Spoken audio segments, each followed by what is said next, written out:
The Elder Scrolls Online is a forthcoming MMO from ZeniMax Online Studios that expands the Elder Scrolls franchise into a multiplayer environment. This next chapter for the universally loved gaming series breaks boundaries by uniting players in an epic quest that spans the entirety of Tamriel. This video serves as an overview of the core philosophies and mechanics which we can look forward to experiencing in ESO.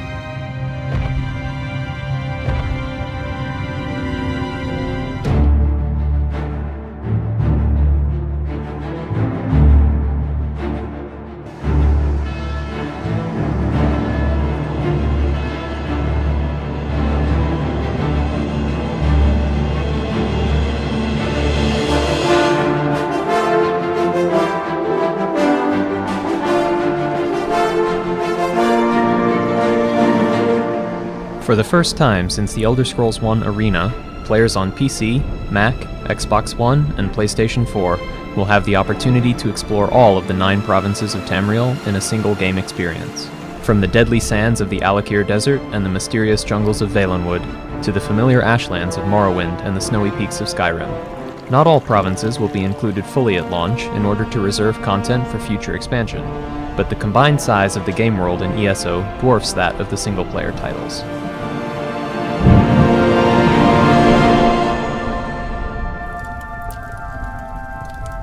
In addition to its massive overland regions, zones in ESO are strewn with dungeons, ruins, caves, and gateways to the realms of oblivion. These environments promise to be both beautiful and perilous, bringing to life a period of turmoil called the Interregnum during Tamriel's Second Era. The setting will expose us to further mysteries surrounding the Aelids and Dwemer, the seafaring Meormer, remnants of the Akaviri invasion, a rise in necromancy, and growing Daedric influence as dark powers assert their claim over an emperorless Tamriel.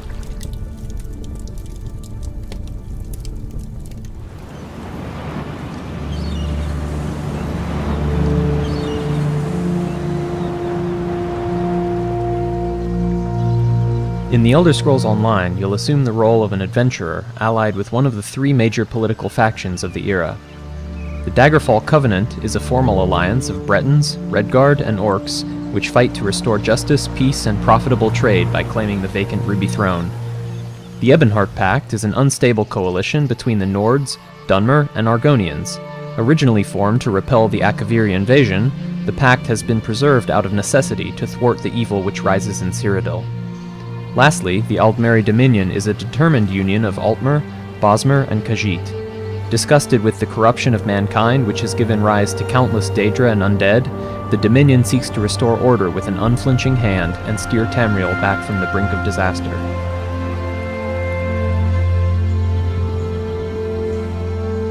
ZeniMax has created what they call a distraction-based gameplay experience. ESO avoids quest chains that direct you linearly through one zone after another. There are central quest hubs like towns and cities, but many quest givers are scattered inside dungeons, along roads, or unexpectedly roaming the middle of the wilderness. Exploration will be key if you want to fully complete each area's content.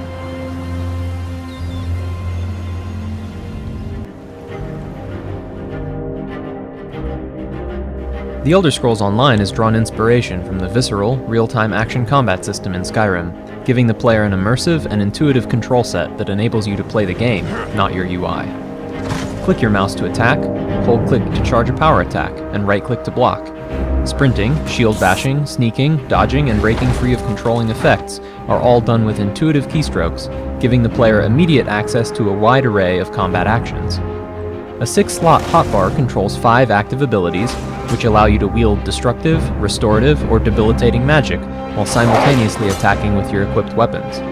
The final slot is reserved for an ultimate ability, which can be used to periodically perform a devastating attack or employ a life-saving defensive maneuver. These abilities are tied to your currently equipped weapon set, which you can swap on the fly with an alternate loadout for even more versatility in combat. The use of potions and magical item effects adds another tactical layer to the mix.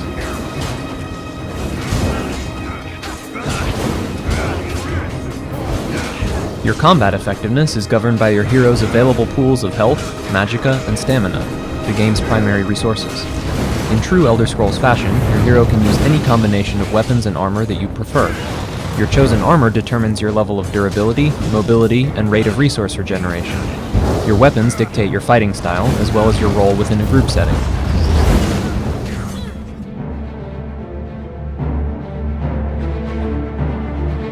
ESO combat does revolve around a traditional allocation of combat roles. Having a designated tanking, healing, and damage specialist is important for a fully functional party. However, because of the flexibility in weapon and armor usage, your character's potential is restricted only by what gear you carry with you.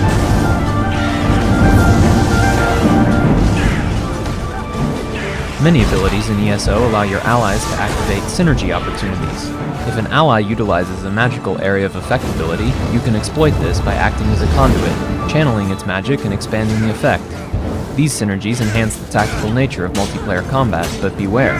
The enemy AI in Elder Scrolls Online is intelligent enough to work together and employ the same strategies against you and your allies.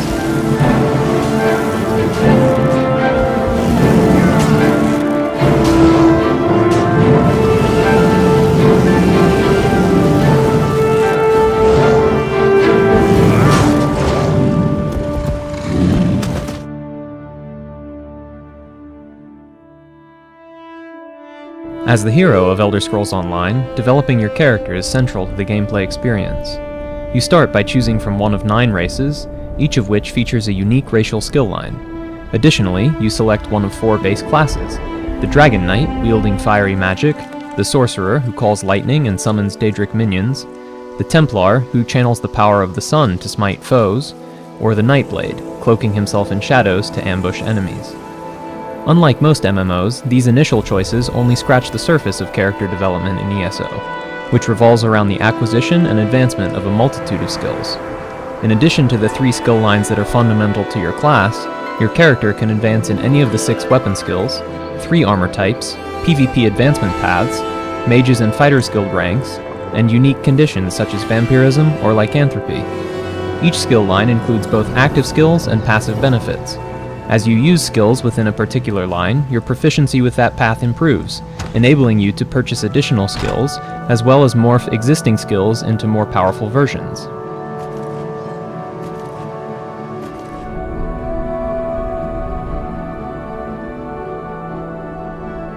As with any Elder Scrolls title, exploration and investigation of the world is a central theme.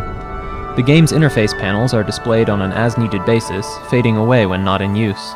Contextual information is given through a minimalistic set of status indicators and visual on-screen cues.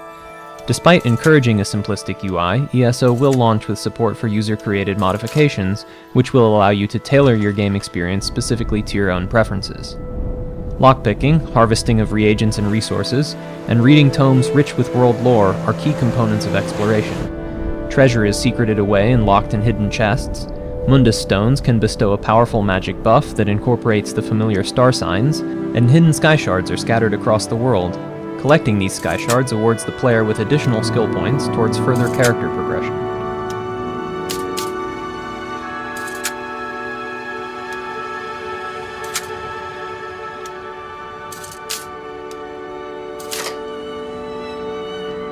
The crafting system in ESO grants you the choice of specializing completely in one of 5 trade skills, or dabbling in each to be a proficient generalist. All characters can harvest crafting ingredients throughout the world, which can be used by weapon or armor smiths, alchemists, enchanters, or provisioners who create food and drink. ZeniMax Online aspires to design a system where player-crafted gear is always useful and relevant. Furthermore, even gear that drops from max-level content can be augmented or improved by a crafter in some way. Not all ingredients are picked up off the ground, so the fishing and lockpicking minigames tie into ESO's crafting system.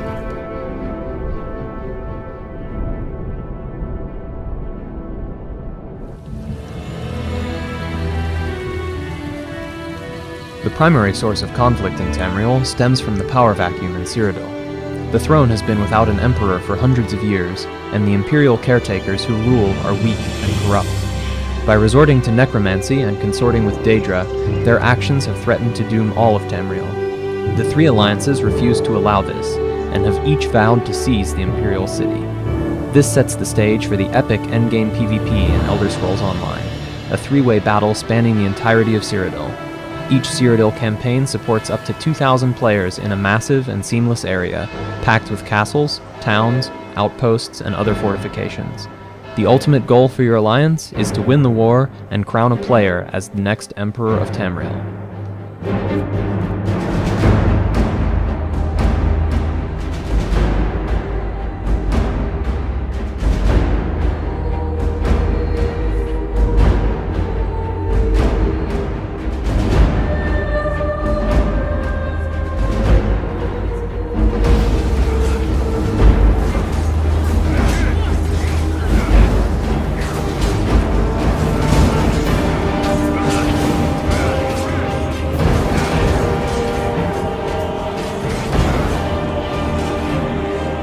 The fragmented political landscape of the time has also given rise to a darker threat. Molag Bal, the Daedric Prince of Domination, has seized upon the opportunity to bring all of Nirn beneath his heel. Should he succeed, all souls would be bound to his will. His Daedric anchors drop from the skies, pulling Tamriel ever closer to his own realm of Cold Harbor. Players must band together to repel the Daedric invaders and put an end to Molag Bal's scheme, or else the very existence of the world will be at risk.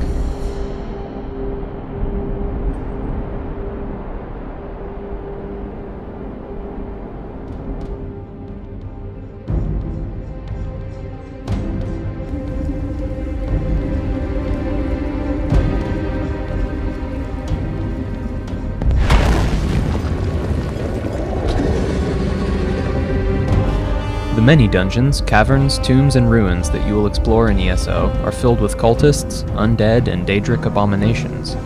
These encounters scale in difficulty from small dungeons that are designed to be completed solo or with a partner, to group areas which require a full party of 4 players.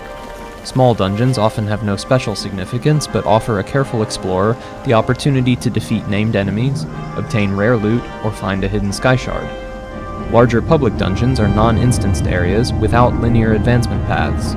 These public dungeons have unique lore and quest lines, and require a full group to complete their final challenges, but present a great opportunity to make new friends and form a party on the fly.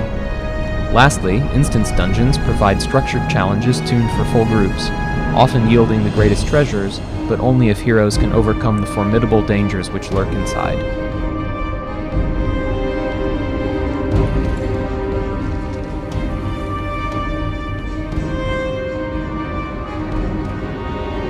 Once your hero has reached the maximum character level of 50 and completed the main storyline for your chosen alliance, you will have the opportunity to explore the lands of the other 2 alliances.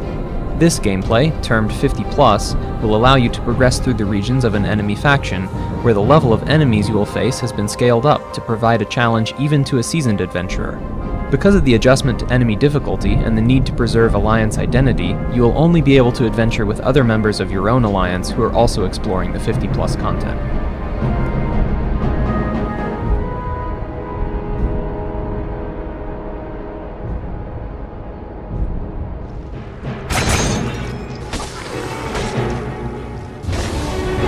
ZeniMax's dedication to creating a true Elder Scrolls gaming experience has extended to full implementation of first-person combat. While the game is predominantly designed for the third-person perspective, you can enter first-person view for an immersive experience that puts you in the center of the action. Just watch out behind you. Your active spells are cast while wielding weaponry and don't require a free hand as they did in Skyrim. Every class in ESO is a hybrid, mixing together melee abilities with offensive magic or defensive enhancements. Blocking an incoming enemy power attack will leave them staggered. Similarly, interrupting enemy spellcasting with a well-timed shield bash will render them dazed. These conditions can be exploited using your own power attacks to deal bonus damage, stun your enemy, or send them sprawling to the ground. Taking advantage of these tactical opportunities grants Finesse, a combat resource which awards skillful gameplay with bonus experience or even loot.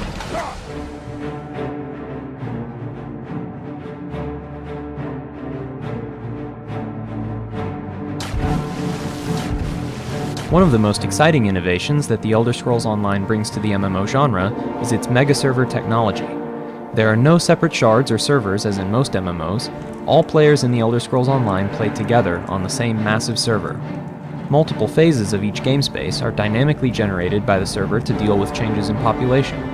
The mega-server technology works with ESO's social systems to allocate each player to an available game space based on the network of guilds and friends, as well as an optional gameplay questionnaire which describes your preferences for grouping, adventuring, role-playing, and more.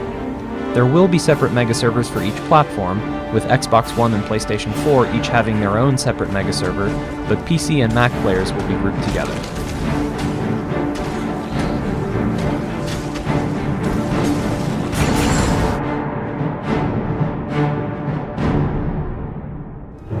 Characters in ESO can be a member of up to 5 concurrent player guilds. Because of the highly social aspect of the game, ZeniMax wanted to allow players to participate with multiple groups of friends, co-workers, and family, while still supporting the same types of dedicated MMO guilds which have thrived in past games.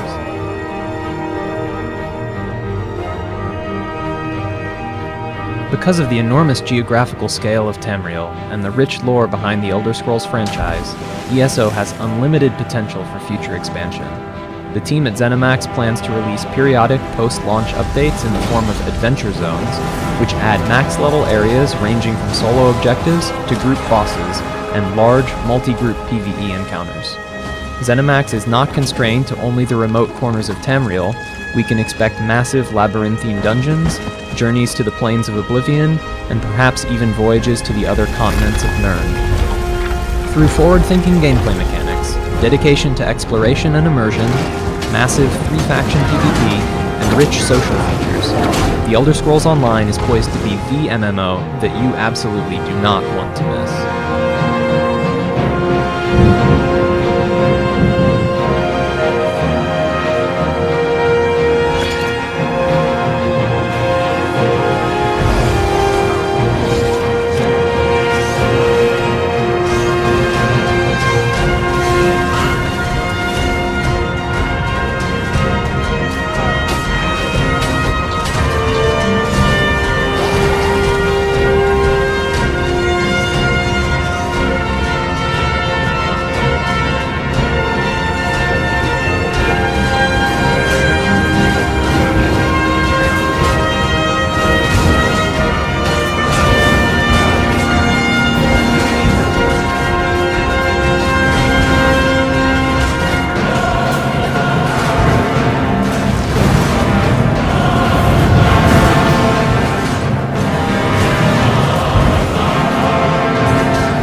The Elder Scrolls Online is scheduled to release in spring 2014.